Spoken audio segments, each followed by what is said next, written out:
Let us read another letter from François Fénélon. Letter number 10, he wrote, "The discovery and death of self. Yes, I joyfully consent that you call me your father. I am so and will be always. There is only on your part a full and confident persuasion of it, which will come when your heart is enlarged. Self-love now shuts it up. We are in a strait place, indeed, when we are enclosed in self. But when we emerge from that prison and enter into the immensity of God and the liberty of his children, we are set at large. I am rejoiced to find that God has reduced you to a state of weakness. Your self-love can neither be convinced nor vanquished by any other means, ever finding secret resources and impenetrable retreats in your courage and ingenuity. It was hidden from your eyes, while it fed upon the subtle poison of an apparent generosity by which you constantly sacrifice yourself for others. God has forced it to cry aloud, to come forth into open day and display its excessive jealousy. Oh, how painful, but how useful are these seasons of weakness. While any self-love remains, we are afraid of its being revealed.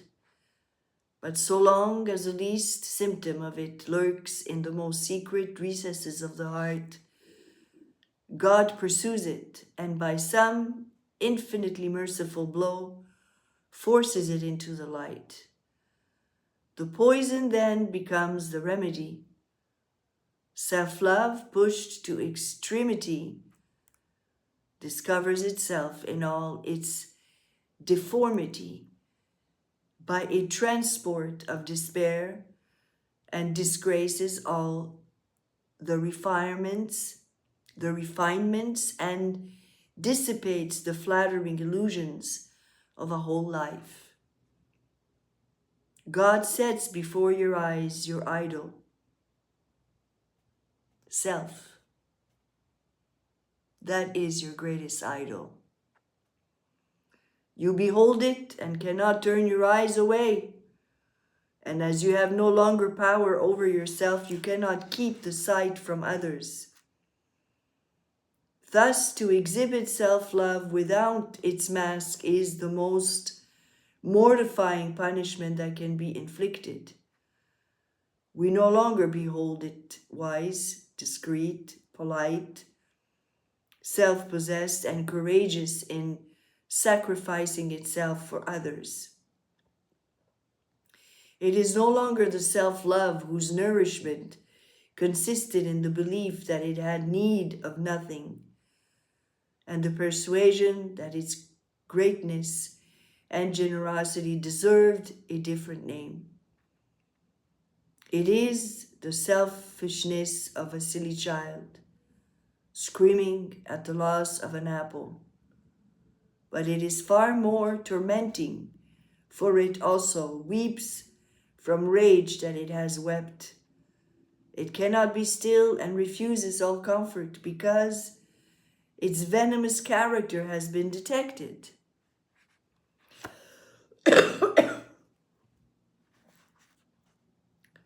It beholds its foolish rude and impertinent and is forced to look its own frightful countenance in the face.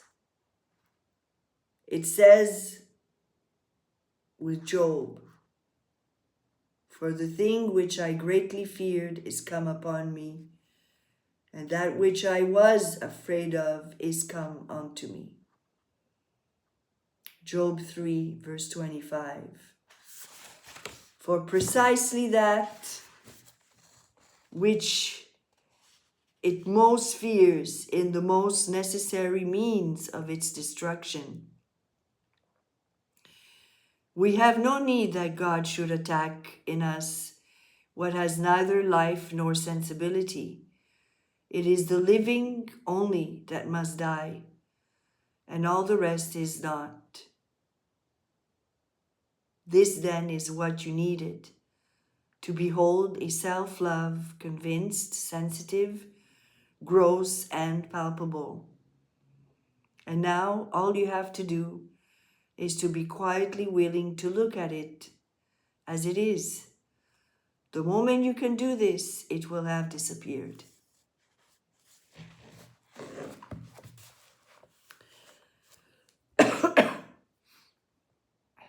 You ask for a remedy that you may get well. You do not need to be cured, but to be slain.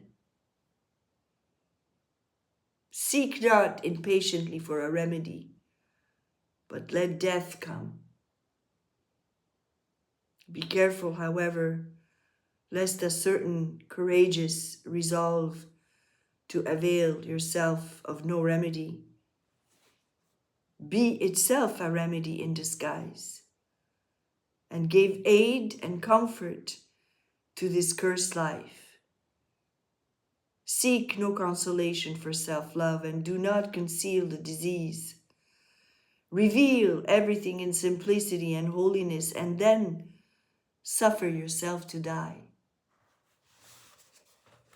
But this is not to be accomplished by any exertion of strength. Weakness is become your only possession. All strength is out of place.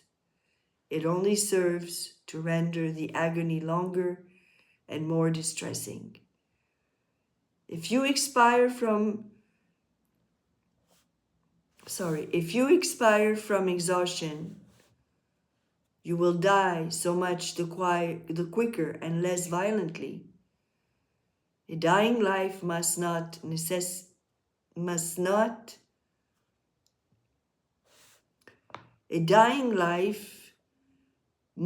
of necessity be painful. Cordials are a cruelty to the sufferer on the wheel. He only longs for the fatal blow, not food nor sustenance. If it were possible to weaken him and hasten his death, we should abridge his suffering. But we can do nothing.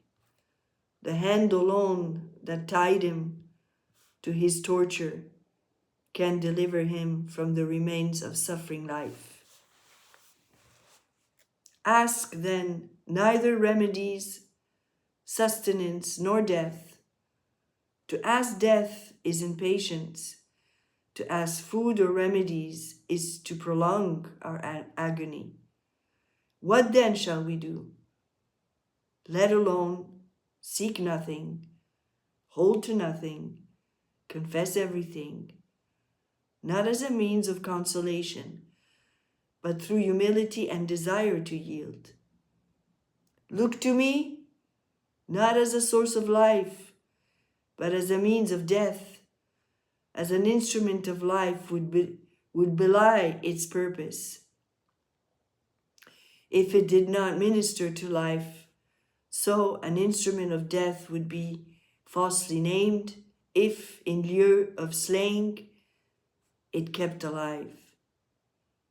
Let me then be, or at least seem to you to be, hard, unfeeling, indifferent, pitiless, wearied, annoyed, and contemptuous.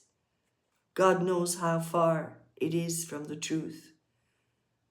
But he permits it all to appear, and I shall be much more serviceable to you in this false and imaginary character than by my affection and real assistance.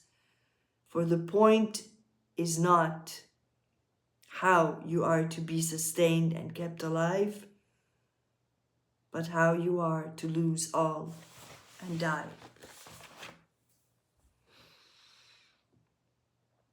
Very deep words indeed. Very few of us are willing to hear and accept and make true in one's life. When we are brought down into our weaknesses, our sickness in our bodies, is to allow us to die to self,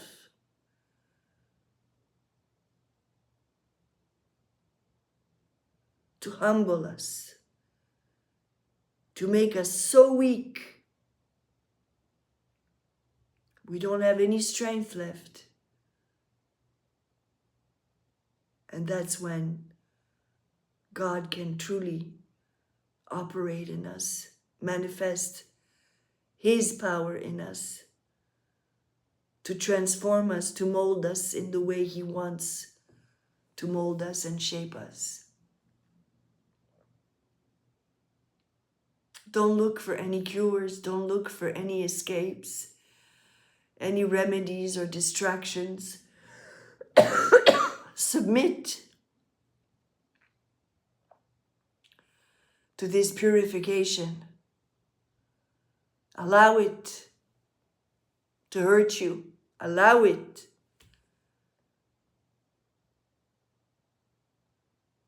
It's for your own good. It's to cleanse you, purify you, make you more holy,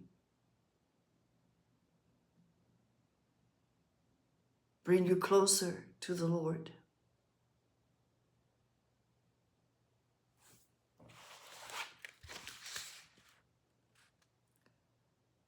It's not about how you are to be sustained and kept alive, but how you are to lose all and die.